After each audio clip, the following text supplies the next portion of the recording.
আলু ভেজে নিলাম। এবারে আমি এই যে তেল দিয়ে দিয়েছি। এবারে দিব তেজপাতা দিব, একটু জিরা দিব, জিরা দিব, কেননা নিরামিষ তরকারি তো তো একটু হিং দিব। এই যে হিং, মা নিরামিষ, হিঙের তো গন্ধই নাই, কি বলবো। তো একটু হিং দিলাম। আর এবারে দিব মশলা। এই যে বেটে রেখেছি এই মশলা।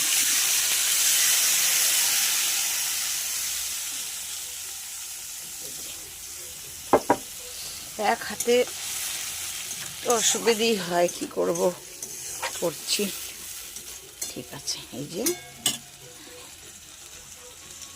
মশলা দিলাম। ঠিক আছে, মশলাটা ভাজা হলে আবার দেখাবো। দেখুন মশলাটা ভাজা হচ্ছে। এবারে দিব হলুদ দিব স্বাদ অনুসার নুনটা দিলাম।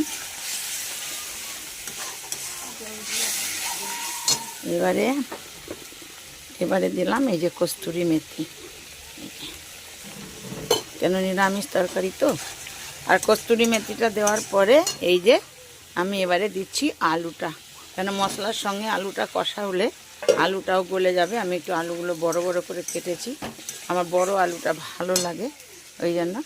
তো ঠিক আছে, এই যে মশলাটা একদম দেখো কষা হয়ে গেছে, কি সুন্দর রং হয়েছে, লাল লাল। এবারে আমি দিব এর মধ্যে জল।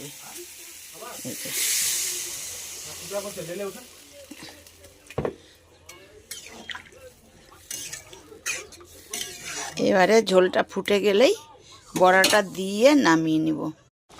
দেখো একদম সবজি একদম বেনে রেডি। এই যে, আর কেন এতটা ঝোল নামাতেই হবে, না তো বড়াগুলো ঝোল টেনে নেবে, তো বড়াগুলো ঝোল টেনে নেবে, শুকিয়ে যাবে। এই যে একটু দিলাম গরম মশলা, এই যে গরম মশলা দিলাম। আর এই যে ঘি খুন্তির পিছনে করে রেখেছিলাম, কেন নিরামিষ তো ঘি গরম মশলা না দিলে ভালো হয় না, আর এতটা ঝোল লাগবে। তো এবারে গ্যাস বন্ধ করে দিলাম। দেখো কড়াতেই রাখবো, ঢালবো না, কেন এক হাতে ঢালতে পারবো না। দেখো সবজিটা কেমন লাগছে, ভালো লাগলে লাইক কমেন্ট সাবস্ক্রাইব করে দিবেন। আর এমনি করে লাউয়ের বড়া করে ঝোল করবেন, খুব ভাল লাগে। এটা দিল্লিতে বলে ঘিয়া কা কোপ্তা।